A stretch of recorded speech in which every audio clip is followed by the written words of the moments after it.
White, just popping in for a few quick moments to hopefully give you a blessed week or wish you a blessed week. We are moving into the new year. We're about to transition from 2025 into 2026, and I am excited about it. But of course, I know there are some people who are not that excited about it because it's not going to mean very many changes to some people, even though we hope that a new year brings changes. So, for this week, I want to ask you a question. Now, this question isn't for everyone. This isn't for everyone, but I guarantee if it's not for you, it is for someone you know.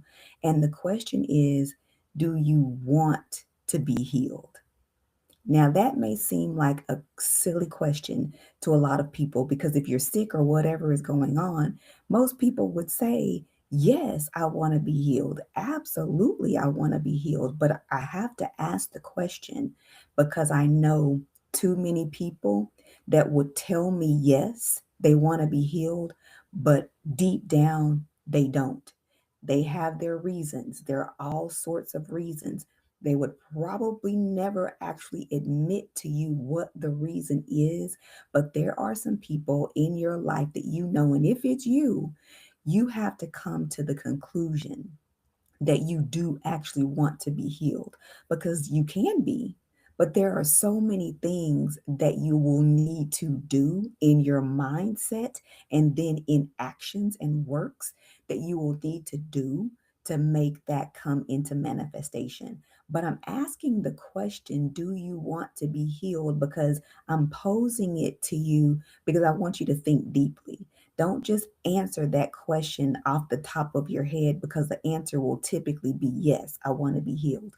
But are there things buried deep inside that would tell you not to be healed, that you shouldn't be healed? So here are some things that I hear and know just because I'm a therapist and I hear people's outside stuff, the stuff that they wouldn't say out loud, I hear it. So there are reasons like their sicknesses give them advantages, at least that they see as an advantage. Because they are sick, they get government assistance. Because they are sick, they get attention. Because they're sick, they have this story and they want to tell everybody the story. They have been sick for so long that the story has become a part of them, so they need to remain sick or they feel like they have nothing to offer, nothing to say, nothing to talk about.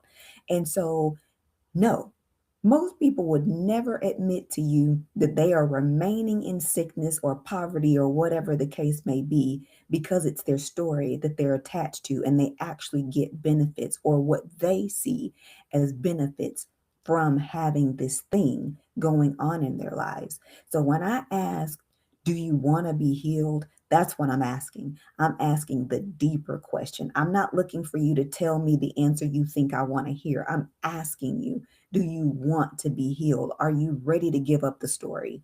Are you ready to possibly give up the benefits?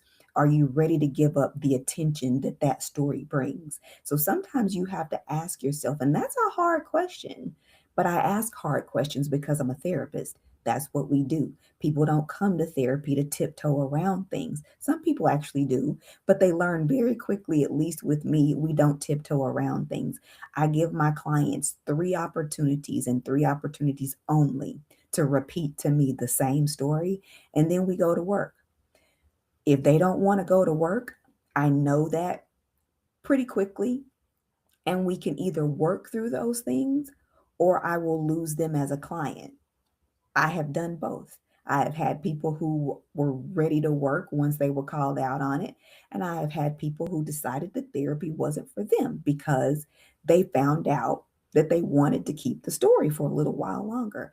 But I'm asking you as we shift into this new year, many people are expecting their lives to change.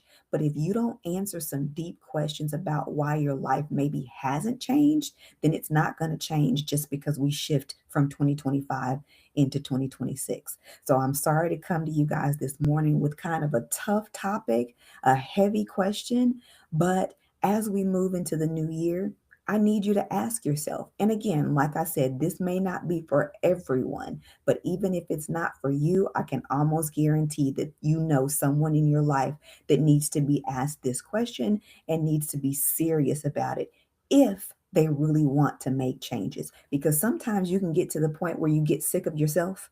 You get sick of tired of being sick and tired, as we say, and you really do want to change, but you've held on to the thing, the sickness, the story, the poverty, the whatever, the mindset for so long that now you don't know how to make the change. So some of you will benefit from coaching. Some of you will benefit from mentoring. Some of you will need therapy in this new season. So if that is you, find the help you need. This is not about judgment. This is about asking some of those deeper questions that you should be getting, talking to yourself about, and especially if you're going to seek help, especially professional help, you're going to be asked to go deep. You're not going to be able to tiptoe around the questions that you need to help you move. Okay, well, that is all that I have for you guys for this week. I hope you have an amazing week and a blessed new year as we're coming upon that. I will see you guys next week if God says the same or whenever He says for me to come back. But I hope until I see you again, you are proactive about your mental health. Be well and God bless.